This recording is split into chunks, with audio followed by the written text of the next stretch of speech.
Hello everybody, Shift Your Mindset here with a new episode. And this episode is the number one argument I think Jehovah's Witnesses have to stay in the religion. I've been in numerous congregations, different countries, and the Jehovah's Witnesses are all the same in one thing, and I think the biggest argument they use to justify that they are a Jehovah's Witness, and that is, where would you go? That's the number one thing I always heard in different congregations, different countries. There is no better or safer place outside of Jehovah's organization.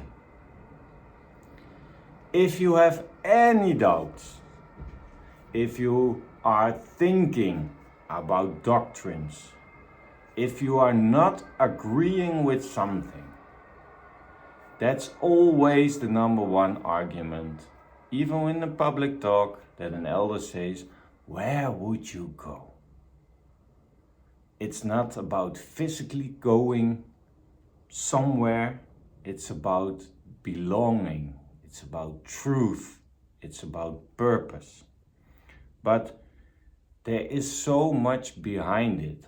Why? Because they really think that there is no other place to go, that wherever you go outside the organization, it would be hell, it would be violent, it would be, you get addiction, smoking, drinking, adultery.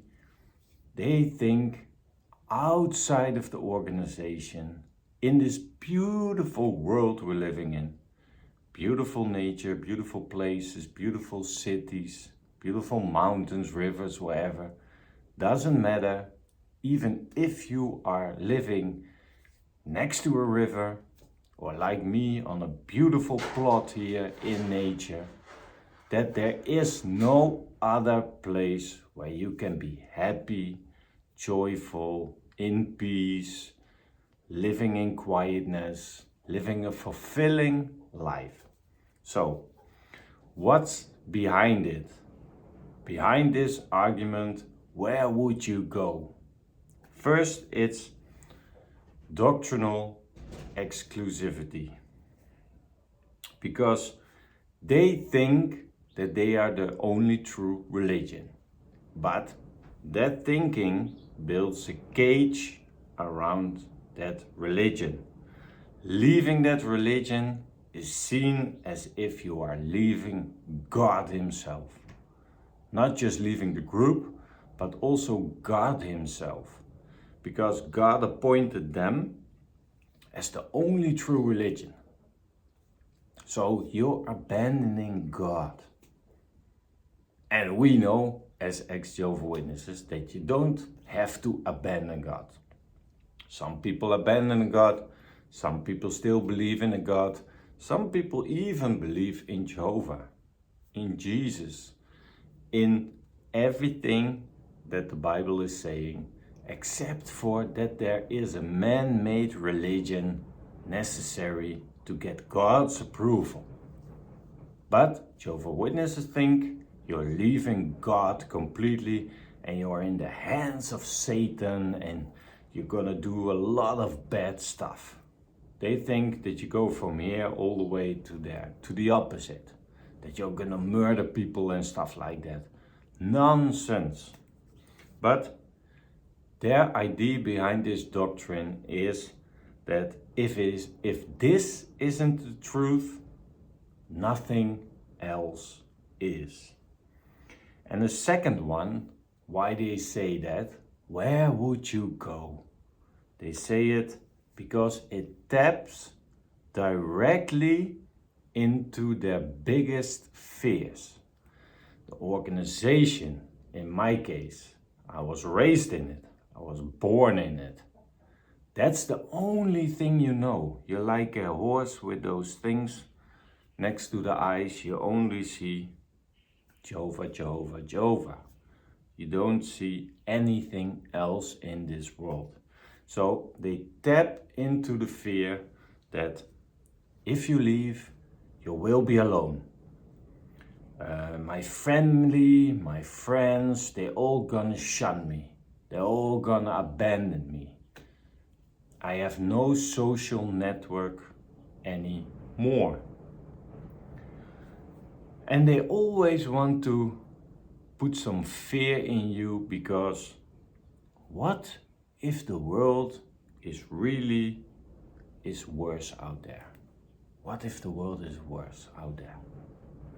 And they feed that feeling that in the world people are going for their own luck and they elbows out and they're gonna make your life miserable if they can, and that you can't have good friends, that you can't build a steady relationship with a worldly woman or man or whatever.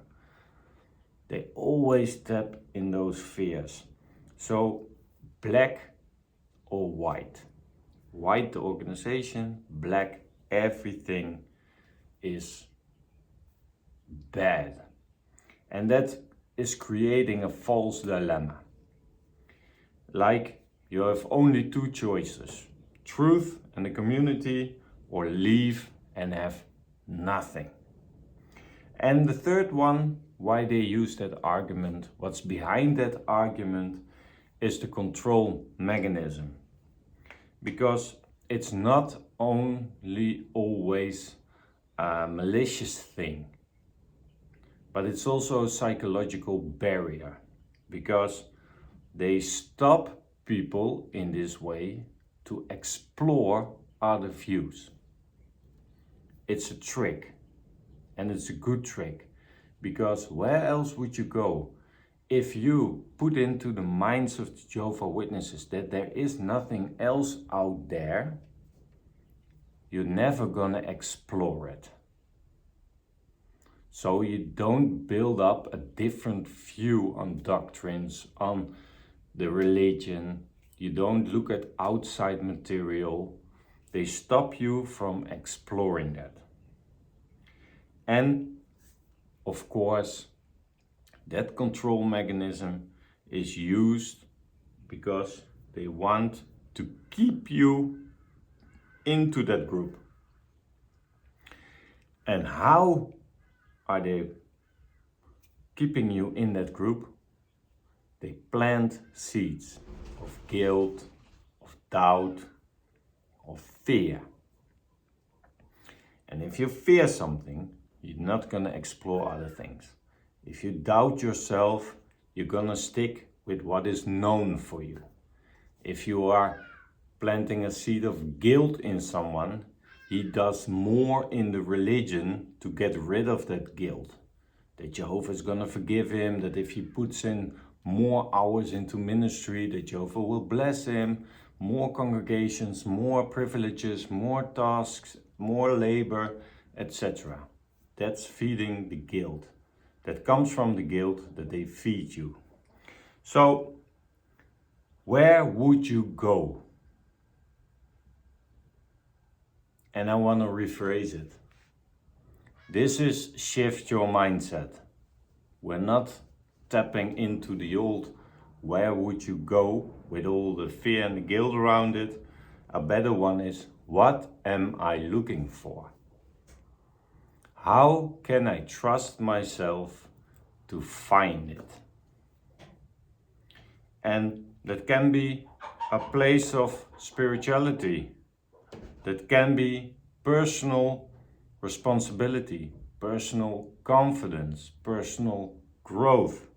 It can be that you are leaning towards another community that values questions, that values openness, that people are open for your ideas, for your views, that they're not condemning you for those other views you have, that they are not punishing you for your creative mind, for your critical thinking, but that they are open to it and that you can ask questions and that they let you be who you want to be.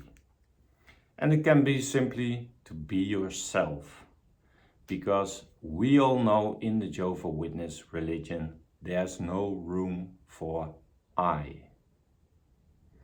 But I, you, we are powerful creatures. And we have a say, we have something to say, we stand for something, we want something, we are looking for something. So it's learning to stand on your own 2 feet.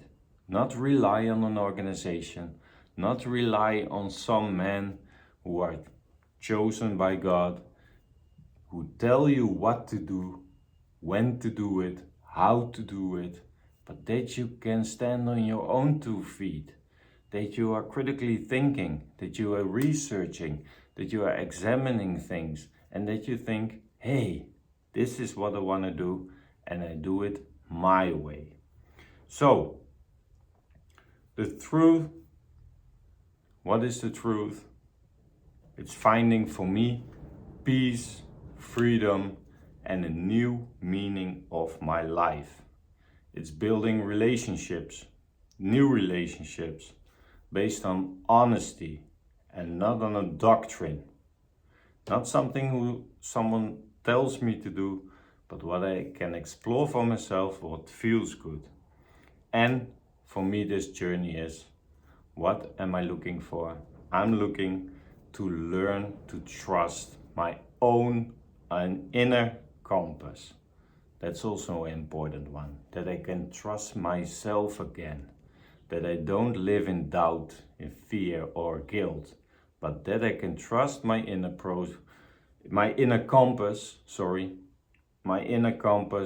on the decisions I want to make.